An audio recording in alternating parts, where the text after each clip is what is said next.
Class 11th mathematics में आजकल हम लोग मिसलेनियस एक्सरसाइज ऑन चैप्टर 2 पढ़ रहे हैं। पिछले वीडियो तक मैंने क्वेश्चन नंबर 6 से क्वेश्चन सॉल्व किए थे जो कि डोमेन और रेंज से रिलेटेड क्वेश्चंस थे।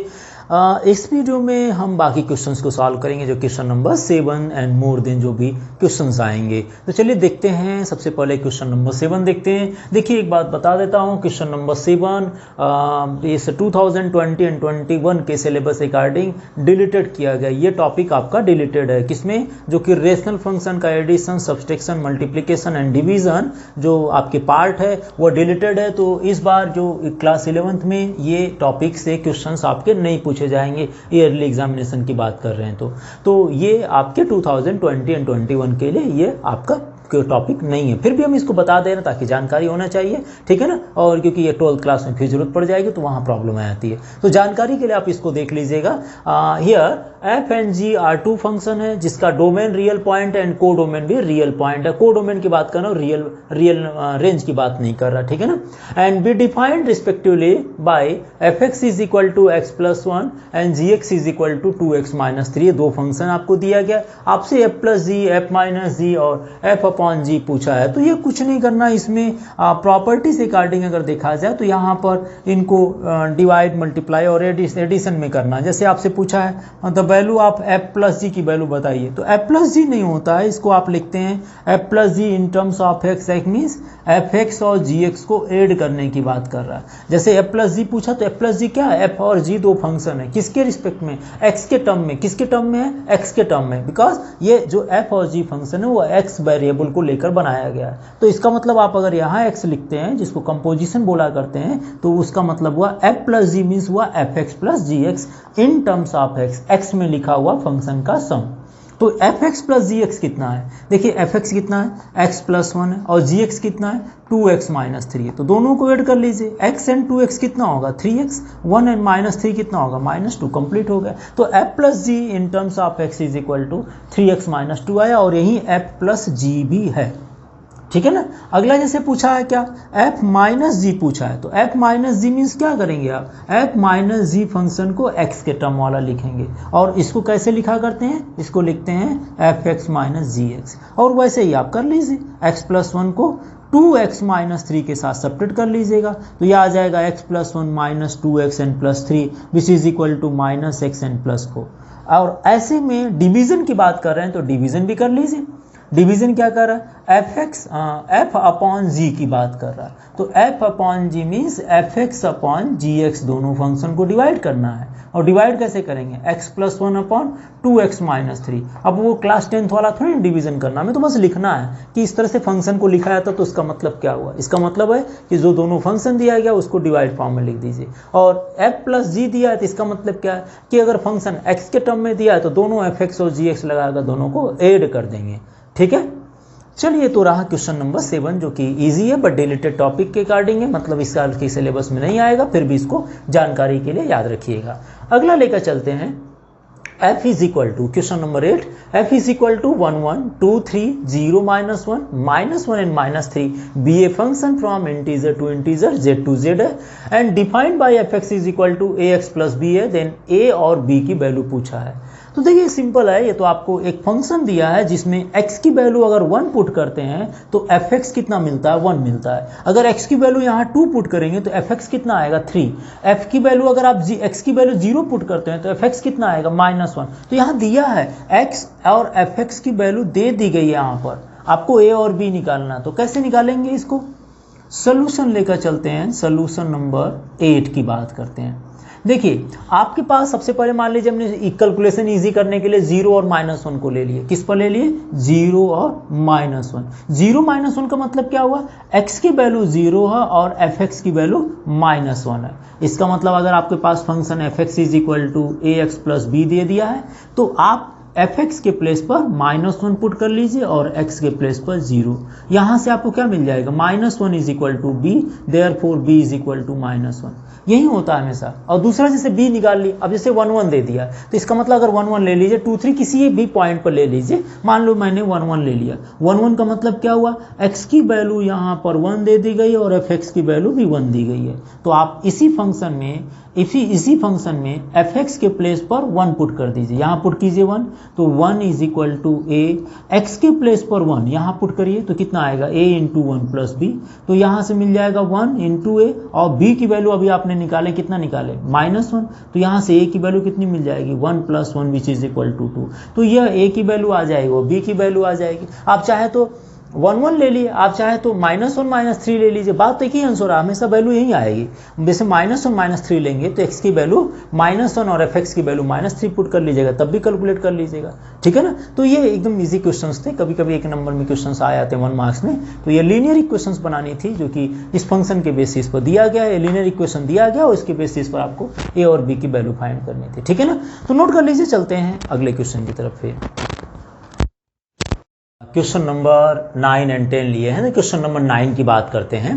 देखिए क्वेश्चन नंबर 9 में दिया है let R be a relation from natural number to natural number n to n दिया है, defined by r is equal to A B such that A B belongs to natural number हो, और जो function हमारे जो condition दी गई relation बनाने के लिए वो दिया है a is equal to B square, मतलब पहला एलिमेंट दूसरे का स्क्वायर के इक्वल है। So are the following true means a belongs to r, if a belongs to natural number, for every a belongs to natural number, and if ab belongs to r तो then ba is also belongs to r होगा, and third condition if ab belongs to r and bc belongs to r then this implies that ac also belongs to r। justify और answer in इस cases में आपको बताना क्या ये condition true है। दरअसल ये देखिए जो ये कंडीशंस तो आपको वेरीफाई करनी है, ये तीनों कंडीशन आपके इक्विवेलेंस रिलेशन जो क्लास 12th में पहली टॉपिक आप पढ़ना शुरू करते हैं, पहली एक्सरसाइज को पढ़ना शुरू करते हैं, वो टॉपिक है आपकी, ठीक है। तो यहाँ पर हमें आपको एग्जाम्पल लेकर जरा शो करने में आसानी रहेगी, बाकी बीच में जो कंडीशन दिया वो भी बताऊंगा, तो ध्यान से देख लीजिएगा। ये टॉपिक आप शो कर रहे हैं वो क्वेश्चंस आपके क्लास 12 का क्वेश्चंस है। तो चलिए देखते हैं सोल्यूशन नंबर सबसे पहले 9 कैसे हम इसको शो करेंगे। सोल्यूशन 9 की बात करते हैं। सबसे पहले देखिए रिलेशन दिया है, रिलेशन क्या दिया है, a और b पॉइंट को लेकर बनानी है, जबकि इसमें कंडीशन दे दिया है a is equal to B square होनी चाहिए। तो सबसे पहला कंडीशन आपसे पूछा है क्या a बिलोंग्स टू r है, व्हेन a नेचुरल नंबर के बिलोंग करेगा, when a belongs to natural number है।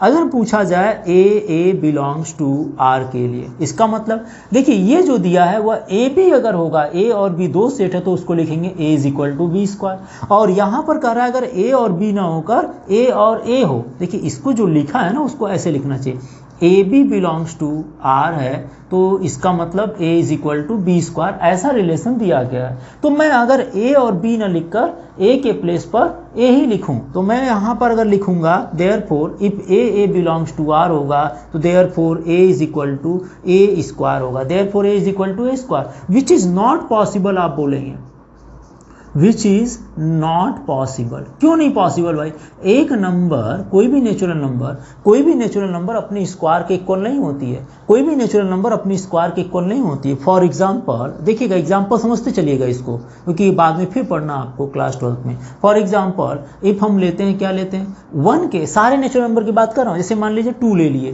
2 एंड 2 मान लीजिए हमने ले लिए, if 2 belongs to natural number, अगर मान लीजिए यहाँ पर हमने ले लिया क्या कि 2 बिलोंग्स टू नेचुरल नंबर है, तो इफ 2 बिलोंग्स टू इस रिलेशन से हो तो क्या देयरफॉर क्या 2 स्क्वायर के बराबर है, क्या 2 और 2 स्क्वायर बराबर होगा। इसका मतलब ये पूछा गया है कि अगर दो डिफरेंट नंबर a और b एक नंबर दूसरे के स्क्वायर के बराबर है तो क्या वह इन तीनों कंडीशन को फॉलो कर रहा है। तो पहली कंडीशन दी गई थी कि एक नंबर अपने आप के स्क्वायर के इक्वल है, क्या ये पॉसिबल है। तो आप एग्जाम्पल लेकर दिखा दीजिए, नहीं है, 1 हो सकता है लेकिन 1 के अलावा और नंबर नहीं होंगे।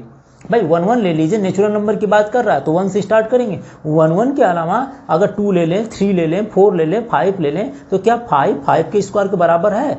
आप कहेंगे नहीं है सर, क्योंकि 2 के स्क्वायर के बराबर नहीं, नॉट पॉसिबल है। आप ये वेरीफाई कर दिया, इसका मतलब a does not belongs to r होगा। मतलब यहाँ पर आप लिख सकते हैं क्या, so a and a does not belongs to r, एक नंबर अपने आप के स्क्वायर के इक्वल नहीं हो सकता। तो आपने ये पहला पार्ट वेरीफाई किए। अब दूसरे पार्ट को देखिए, इसमें पूछा है if A B belongs to R हो तो क्या B A B belongs to are होगा। हमें दो नंबर ऐसे सर्च करना है जिसमें पहला नंबर दूसरे नंबर के स्क्वायर के बराबर हो, पहला नंबर दूसरे नंबर के स्क्वायर के बराबर हो, तो क्या दूसरा नंबर भी पहले नंबर के स्क्वायर बराबर होगा, ऐसा आपको सोचना है। तो देखिए चलिए दूसरा पार्ट लेकर चलते हैं। सेकेंड पार्ट में पूछा है if A B belongs to are है, क्या दिया है, a B belongs to r therefore क्या B A B belongs to are होगा। मतलब आपसे पूछा है कि if a is equal to B square हो तो क्या b is equal to A square हो रहा है, क्या b is equal to A square हो रहा है। तो आप लिख सकते हैं, देखिए if a is equal to B square हो देयरफॉर आप बोल दीजिएगा B not equal to A square होगा। क्यों नहीं होगा, एग्जाम्पल देखिए, फॉर एग्जाम्पल नहीं होगा भाई, आप भी जानते हैं। जैसे मान लीजिए मैंने ले लिया लेट क्या ले लिया, a इज इक्वल टू 4 ले लिया और b इज इक्वल टू 2 ले लिया। जो अप्लीकेबल होना चाहिए वो हर एक नंबर के लिए होना है, ये नहीं कि मतलब आप एक नेचुरल नंबर के लिए हो गया दूसरे के लिए नहीं हो रहा है, हो तो सबके लिए हो। जैसे मैंने यहाँ पर 4 और 2 के लिए, अगर 4 और 2 के लिए भी होगा तो इसका मतलब 3 और 6 के लिए भी होना चाहिए, इसका मतलब 9 और 8 के लिए भी होना चाहिए। कोई भी नंबर ले लें अपने मन से, दो डिफरेंट नंबर लें जो कि इस कंडीशन को फॉलो करने वाला नंबर होना चाहिए। जैसे मैंने यहाँ क्या लिया, मैंने लिया a इज इक्वल टू 4 और b इज इक्वल टू 2। तो आप ये जरूर कह सकते हैं कि अगर 4 और 2 बिलोंग्स टू हमारे रिलेशन से हैं तो देयरफॉर हम ये लिख सकते हैं कि 4 इज इक्वल टू 2 स्क्वायर। हमने ऐसा लिखा, इसका मतलब हमने मान लिया कि 4 जो है 2 के स्क्वायर के बराबर है।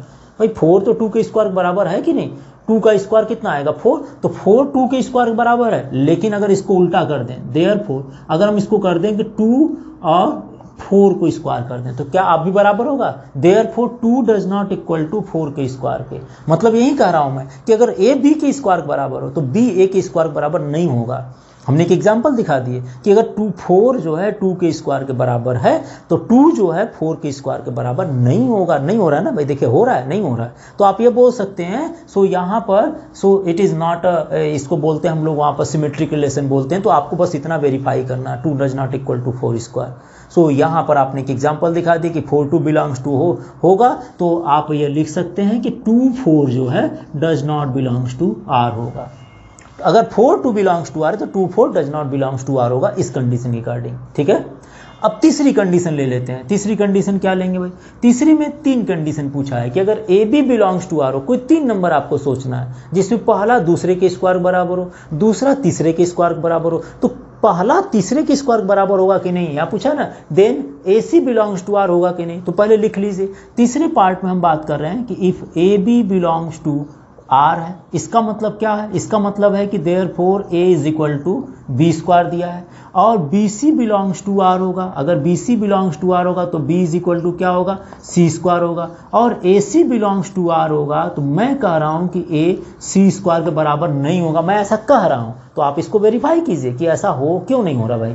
आप इसने पूछा है कि A B belongs to R, B C belongs to R, then A C also belongs to R, मैं कह रहा हूँ नहीं होगा। तो मैं वेरीफाई कर रहा हूँ ना कि क्यों नहीं होगा। तो देखिए फॉर एग्जांपल इसमें एग्जाम्पल ले लीजिए, आप एग्जाम्पल से वेरीफाई कीजिए। जैसे ए ले लीजिए, कितना लिया जाए, पहले दूसरे के स्क्वायर बराबर हो। मान लीजिए हमने 4 ले लेते हैं तो 4 जो है 2 के स्क्वायर बराबर हो गया। चलिए मान लेते हैं ए इज इक्वल टू 4 और b इज इक्वल टू 2 का स्क्वायर, तो b जो है c के स्क्वायर बराबर हो। तो थोड़ा बड़ा नंबर लेना पड़ेगा, है ना, ताकि ये कंप्लीट हो जाए। देखिए हम थोड़ा सा बड़ा नंबर ले लेते हैं और c को सबसे छोटा लेते हैं, पहले c से शुरू करते हैं। तो c square is equal to b है, तो c स्क्वायर कितना लिया जाए, c square is equal to b। अगर हम ले लेते हैं c square is equal to 4 ले लें और b इज इक्वल टू 16 ले लें तो 16 हो जाएगा। देखिए अगर हम c square is equal to 4 ले लें और b इज इक्वल टू 16 ले लें तो c का स्क्वायर b के इक्वल हो जाएगा। अब b हमारे पास 16 आ गया तो a कितना आना चाहिए, a जो है b स्क्वायर के बराबर है तो a कितना आना चाहिए, 256 होगा ना। a कितना लिया जाए फिर, अगर a की बात करें तो a इज इक्वल टू लेना पड़ेगा फिर 16 का स्क्वायर कर लीजिए, 16 10 जा 160 एंड 16 6 जा 96। सो 0 6 6 12 9 1 ठीक है ना, 96 हो जाएगा। 6 6 जा 30, ओहो सॉरी मल्टीप्लाई कर रहे हैं ना, जो ऐड करना है ना वहाँ पर। तो 16 इंटू 16 की बात करें, 6 6 जा 36 एंड 6 1 जा 6 9 सो 256 आता है। तो एक बार फिर चेक कर लेते हैं, 9 6 15 9 6 15 100, तो इसका मतलब a इज इक्वल टू 256 ले लें। a इज इक्वल टू अगर 256 लेते हैं तो देखिए कंडीशन सेटिस्फाई कर रहा है। मान लेते हैं कि a इज इक्वल टू 256 ले लिए। अब यहाँ पर देखिए कि अगर मान लीजिए 256 means A B belongs to are है, तो a और b मतलब हम बोल सकते हैं कि 256 इक्वल टू 16 के स्क्वायर के है कि नहीं। 256 इक्वल टू 16 के स्क्वायर का है, और फिर बोल दीजिए कि 16 जो है 4 के स्क्वायर के बराबर है कि नहीं। 16 4 के स्क्वायर बराबर है, तो आप फिर ये बताना है कि ए और सी मतलब पहला और आखिरी, देयरफॉर 256 क्या 4 के स्क्वायर के बराबर होगा। देखिए यह a है, यह b है, यह b है तो यह c है, मतलब a b के स्क्वायर बराबर हो। यहाँ कंडीशन देखिए a b के स्क्वायर बराबर हो, b जो है c के स्क्वायर बराबर हो, तो आपको बताना कि a और c स्क्वायर भी बराबर होगा। तो मैंने लिया a और c स्क्वायर, a और c स्क्वायर क्या है बराबर है, कहेंगे नहीं है, यहाँ पर नॉट इक्वल टू हुआ। तो इसका मतलब ये आपने सेटिस्फाई कर दिए कि आप अगर ए बी सी 3 कंडीशन लेते हैं 3 नंबर होगा, तो इसमें पहला अगर दूसरे के स्क्वायर के हो तो दूसरा तीसरे के स्क्वायर बराबर हो, तो पहला भी तीसरे के बराबर हो, ये जरूरी नहीं है। बात समझ में आ गई। एग्जाम्पल ए बी सी कोई भी 3 आप नंबर ले लीजिएगा। आप नॉट के बारे में सोचिएगा, ये नहीं जरूरी कि एस के बारे में सोचिए। भाई देखिए होगा तो सबके लिए होना चाहिए और नहीं होगा तो किसी के लिए भी नहीं होना चाहिए। अब यहाँ पर देखिए, यहाँ पर 1 नंबर के लिए नहीं हो रहा, तो इसका मतलब हमें जो सोचना है अगर होगा तो सारे नंबर के लिए होना चाहिए, और नहीं तो अगर किसी एक के लिए नहीं होगा तो इसका मतलब वो किसी भी कंडीशन को फॉलो नहीं करेगा। तो यहाँ पर एक नंबर के लिए तो मिल ही जाएगा। आप एक नंबर के लिए सोचेंगे तो हो सकता है रूट में मिल जाए, लेकिन सारे नंबर के लिए तो नहीं हो रहा है। सारे नंबर मतलब हम 256 16 4 ले लिए, या ऐसे कुछ और नंबर सोच ले, इन नंबर्स के लिए भी तो होना चाहिए, तभी तो पूरी एप्लीकेशन मानी जाती। मतलब होता क्या है कि कोई दवा होता हो तो अगर जिस बीमारी के लिए बनाया जाते मतलब स्पेसिफिक उसकी बात ना करें, दवा की बात ना करें, तो कोई भी अगर फार्मूला बनाया था तो उससे रिलेटेड जितने भी क्वेश्चंस हो गए वो सॉल्व कर लें, वो उस फार्मूले पर सारे क्वेश्चन सॉल्व हो पाए। तो यही कंडीशन यहाँ पर हो जाता है कि अगर एक फार्मूला है तो ये फार्मूला जो है इस तरह से रिलेटेड जितने भी नंबर होंगे सबको सेटिस्फाई करेगा, तभी ये माना जाता है। तभी ये माना जाता है क्या, ये सिमेट्रिक रिफ्लेक्सिव ट्रांजिटिव रिलेशन होता है, जो कि आपको क्लास 12th में देखना है। तो ये रिलेशंस आप देख लीजिएगा, ये एग्जाम्पल के साथ आपको शो करना है। अब मैं बात करूंगा क्वेश्चन नंबर 10 की बात कर रहा हूँ, ठीक है ना। चलिए मैं इसको रब कर देता हूँ, आप एक बार इसको नोट कर लीजिएगा। चले क्वेश्चन नंबर ये देख लीजिएगा, ये आपका बोला जाता है रिफ्लेक्सिव, ये सिमेट्रिक और तीसरा ट्रांजिटिव। तो चलते हैं नेक्स्ट में सॉल्यूशन नंबर 10 को लेकर। यहाँ पर थोड़ा सा दिक्कत आ सकती है क्योंकि थोड़ा बड़ा क्वेश्चन में आता है, कभी कभी क्वेश्चन 20 में से उठा दिया है। तो अगर आपके बुक में नहीं होगा तो इस तरह के क्वेश्चन 1-2 क्वेश्चन आपके RS अग्रवाल में पढ़ा होगा, आप वहाँ से भी देख सकते हैं, और RD शर्मा में भी होगा इस तरह से क्वेश्चन, ठीक है ना। तो आप वहाँ पर देख लीजिए, या तो फिर क्लास 12th में पहुँचेंगे तब आपको आ जाएगा। तो एक क्वेश्चन से आप इसको समझ लीजिए एक बार में, फिर 12th में आएंगे तो खुद समझना पड़ेगा इसको। हाँ, सोल्यूशन ऑफ 10th क्यों लेकर चल रहे हैं, सोल्यूशन ऑफ 10th क्वेश्चन को। Let a is equal to this दिया है, b इज इक्वल टू यह दिया है, तो आपके पास एक फंक्शन दिया है f इज इक्वल टू। आपसे पूछा है are the following true, f is relation from a to b, क्या f एक रिलेशन है फ्रॉम a टू b, और f is a function from a to b है। फंक्शन भी ये पूछा और रिलेशन भी पूछा है। अगर 2 सेट दिया है तो उसका रिलेशन बनाने के लिए क्या करते हैं, हम रिलेशन बनाते हैं दोनों के कार्टेशियन प्रोडक्ट को देखते हुए। जैसे मान लीजिए मैं बनाना हो रिलेशन, तो लिखेंगे r is the subset of a cross b होना चाहिए। तो हम यहाँ पर रिलेशन क्या होना चाहिए, हम बना रहे हैं रिलेशन क्या, हम सबसे पहले इन दोनों का कार्टेशियन प्रोडक्ट बना रहे हैं। कार्टेशियन प्रोडक्ट बनाइए, क्या होगा, 1 का 1 के साथ 1 1 हो जाएगा, 1 के 5 के साथ 1 5 होगा ना, 1 का 5 के साथ, 1 का 9 के साथ 1 9 हो गया, 1 का 11 के साथ 1 11 होगा, 1 किसके साथ जुड़ेगा, 1 15 के साथ भी होगा, 15 लिख लीजिए, 1 15, 1 का 16, 1 का इमेज 16 के साथ 1 16 पहले पूरा लिख लीजिए, फिर देखते हैं। उसके बाद 2 का शुरू करेंगे, तो 2 का भी इतना होगा, 3 का भी इतना होगा, 4 का भी इतना होगा, तो लिख लीजिए पहले 2 1 next, 2 5 next, 2 9 next, 2 11 next, 2 15 next, 2 16, okay 2 16 हो गया। और देख लीजिए और क्या बन रहा है भाई, और बन रहा आपका 3 1 next, 3 5 next, 3 9 next, 3 11 next, 3 15 next, 3 16 हो गया। अगला देख लीजिए, अगला कौन सा बना, 4 बनेगा, तो 4 1 नेक्स्ट, 4 5 नेक्स्ट, 4 9 नेक्स्ट, 4 9 के बाद 4 11 4 11 नेक्स्ट 4 15, नेक्स्ट 4 9 16, 4 16 है, तो ये 4 16 हो गया। अब हमें अगर रिलेशन में पूछा है, सबसे पहले पहला पार्ट पूछा है, तो relation is the subset of A cross B हो जाता है। मतलब जो रिलेशन, अगर ये फंक्शन बनाया गया तो ये इसके सारे एलिमेंट इसमें मिलना चाहिए, तभी ये रिलेशन होगा, तभी ये आपका क्या होगा, रिलेशन होगा। तो देखिए जरा 1 5 है, 1 5 इसमें है 2 9 है, 2 9 कहीं है, 2 9 यहाँ पर है, 3 1 3 1 मिल रहा है, 3 1 यहाँ हो गया। नेक्स्ट 4 5 है, तो 4 5 भी बोल सकते हैं। नेक्स्ट 2 11 है, 2 11 यहाँ पर है। इसका मतलब आप बोल सकते हैं कि f is the subset of A cross B है, f is the subset of A cross B है। So f is the subset of A cross B, f के सारे एलिमेंट जो है, फंक्शन के सारे एलिमेंट इस रिलेशन में। इसका मतलब एक सबसेट अगर आपको बनाता है ए क्रॉस बी का, ए क्रॉस बी से रिलेटेड f है, इसका मतलब f is the subset of A cross B है। So it is a relation, आप लिख दीजिए, इट इज़ अ रिलेशन होगा। और वैसे भी रिलेशन होगा भाई, कोई किसी भी कंडीशन बना दिया गया एलिमेंट तो रिलेशन तो बनाया सकता है। फंक्शन की बात जरूर देखते हैं। फंक्शन में क्या देखते हैं, फंक्शन में देखना पड़ता है कि एक एलिमेंट का 2 इमेज ना बन जाए, यही ना होता है फंक्शन, मतलब 1 1 और मेनी 1 बनना चाहिए बस। तो यहाँ पर देख सकते हैं कि 1 5 है, 2 का 9 के साथ इमेज है और 2 का 11 के साथ इमेज है, तो there is two images of element 2 हो गया। So it is not a function. तो यहाँ लिख सकते हैं f is not a function, f is not a function, f is not a function due to, आप लिख दीजिए ड्यू टू 2 9 एंड 2 11, बिकॉज दो जो है 9 के साथ भी इमेज बना रहा, 2 11 के साथ भी बना रहा, तो एक एलिमेंट 2 के साथ रिलेटेड, इसका मतलब ये फंक्शन नहीं है। तो आप इतना लिख दीजिए, या तो फिर एरो डायग्राम से दिखाना पड़ेगा कि 2 को 11 के साथ भी दिखा दीजिए, 2 को 9 के साथ भी दिखा दीजिए। तो इतना करने की जरूरत नहीं, यहाँ पर ड्यू टू लिख दीजिए, इसका मतलब मीनिंग हो जाए कि 2 9 के साथ भी है, 2 11 के साथ भी हो जा रहा है। ठीक है, तो ये रहा क्वेश्चन नंबर 10, एक बार नोट कर लीजिए। चलें क्वेश्चन नंबर 11 एंड 12 की बात फिर करते हैं। 11 एंड 12 की बात कर रहे हैं, तो question number 11, solution of question number 11 की बात कर रहे हैं।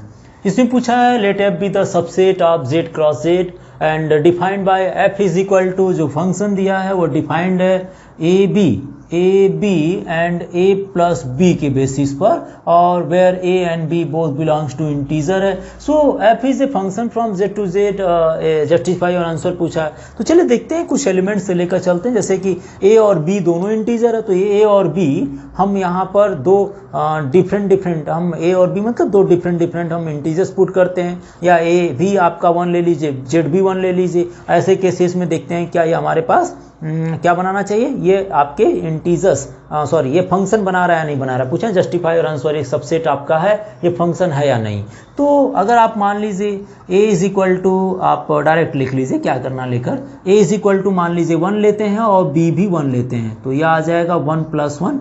नेक्स्ट अगर आप मान लीजिए a और b इंटीजर्स है, a और b मान लीजिए आपने 1 और 2 ले लेते हैं, तो ये भी आपका 1 + 2 आएगा। नेक्स्ट आप ले लीजिए कोई और a और b, मान लीजिए b और a आपने एक बार a 1 ले लिए, b 2 ले लिए, तो एक बार b आप a आपने 2 ले लिए और b 1 ले लिए, तो ये 2 + 1 क्या आएगा 3, सेम वही आ जाएगा ना, 2 + 1 3 आ जाएगा। तो इसका मतलब ये सेम आ जाएंगे। तो आपको ये नहीं लीजिए, थोड़ा डिफरेंट ले लीजिए, कुछ और ले लीजिए। क्या ले सकते हैं आप, कुछ और में जैसे कि a इज इक्वल टू 0 ले सकते हैं, b is equal to 1, so 0 + 1।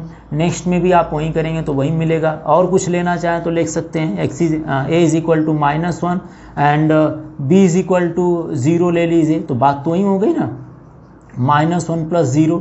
तो आप ऐसे एग्जाम्पल आपके बेसिस पर अगर आप देखें तो यहाँ पर 1 1 2 आ जाएंगे, ठीक है ना, और यहाँ पर अगर 2 लेते हैं तो 3 आ जाएंगे, यहाँ पर 1 लेते हैं तो 1 ही आ रहा है ना, 0 लेंगे तो 0 आ जाएगा। और नेक्स्ट में अगर आप -1 लेते हैं 0 हो जाएगा, ये भी 0 to -1 हो जाएगा। ओ यहाँ पर फंस जाएंगे, है ना, 0 और -1 पर। देखिए यहाँ पर बोल सकते हैं कि 0 1 एंड 0 -1 ले लिए, तो अगर आप a की वैल्यू कोई भी नंबर ले लीजिए, जैसे कि आप a की वैल्यू 2 ले लीजिए, a की वैल्यू 2 एंड b की वैल्यू 0 ले लिया जाए, क्योंकि यहाँ पर बताया z टू z है, z इज इंटीजर है। a की वैल्यू अगर आपने यहाँ पर 2 ले लेते हैं, a की वैल्यू 2 और b की वैल्यू 0 लेते हैं, तो 2 + 0 दैट मीन्स यहाँ पर आप बोल सकते हैं 0 इज रिलेटेड टू।